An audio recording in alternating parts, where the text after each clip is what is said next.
जी हाँ दोस्तों, ये उन्हीं हनुमान जी की कहानी है जिन्होंने बालपन में एक बार सूर्य को पका हुआ फल समझकर उसे वो खाने के लिए उड़कर जाने लगे।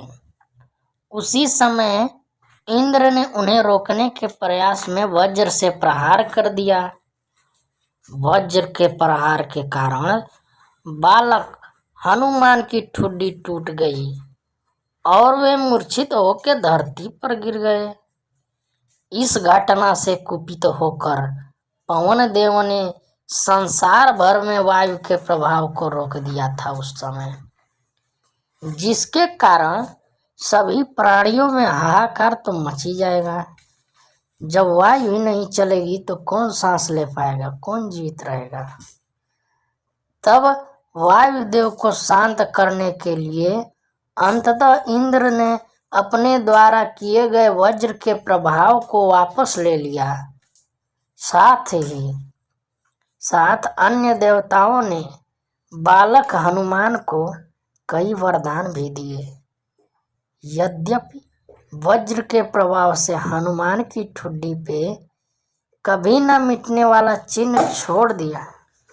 तदुपरांत जब हनुमान को सूर्य के महाज्ञानी होने का पता चला तो उन्होंने अपने शरीर को बढ़ा करके सूर्य की कक्षा में रख दिया और सूर्य से विनती की कि वे उन्हें अपना शिष्य स्वीकार करें, मगर सूर्य ने उनका अनुरोध ये कहकर अस्वीकार कर दिया कि चूंकि वो अपने कर्म स्वरूप सदैव अपने रथ पे भ्रमण करते रहते हैं, अतः हनुमान प्रभाव पूर्ण तरीके से शिक्षा ग्रहण नहीं कर पाएंगे। सूर्यदेव की बातों में विचलित हुए बिना हनुमान ने अपने शरीर को और बड़ा करके अपने एक पैर को पूर्वी छोर में और दूसरे पैर को पश्चिमी छोर पर रखकर पुनः सूर्यदेव से विनती की और अंततः हनुमान के सतात्य से प्रसन्न होकर सूर्य ने उन्हें अपना शिष्य स्वीकार कर लिया। तदोपरांत हनुमान ने सूर्यदेव के साथ निरंतर भ्रमण करके अपनी शिक्षा ग्रहण की। शिक्षा के पूर्ण होने के उपरांत हनुमान ने सूर्यदेव से गुरु दक्षिणा लेने के लिए आग्रह किया, परंतु सूर्यदेव ने यह कहकर मना कर दिया कि तुम जैसे समर्पित शिष्य को शिक्षा प्रदान करने में मैंने जिस आनंद की अनुभूति की है वो किसी गुरु दक्षिणा से कम नहीं है। परंतु हनुमान के पुनः आग्रह करने पर सूर्यदेव ने गुरु दक्षिणा स्वरूप हनुमान को सुग्रीव की सहायता करने की आज्ञा दे दी। वही सुग्रीव जो धर्मपुत्र सूर्य हैं। हनुमान के इच्छानुसार सूर्यदेव का हनुमान को शिक्षा देना सूर्यदेव के अनंत, अनादि, नित्य, अविनाशी और कर्म साक्षी होने का वर्णन करता है।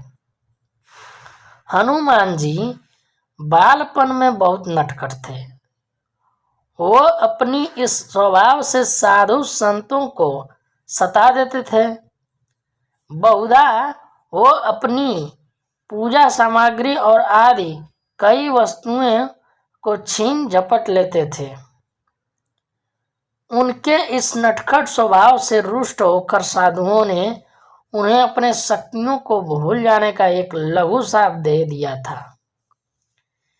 इस शाप के प्रभाव से हनुमान जी अपनी शक्तियों को अस्थायी रूप से भूल जाते थे और पुनः किसी अन्य के स्मरण कराने पर ही उन्हें अपनी शक्तियां याद आती थी।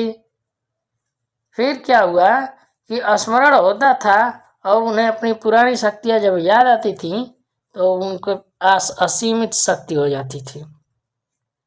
ऐसा माना जाता है कि अगर हनुमान शाप रहित होते तो रामायण में राम रावण युद्ध का स्वरूप पृथक अर्थात भिन्न भिन्न न्यारा नहीं होता।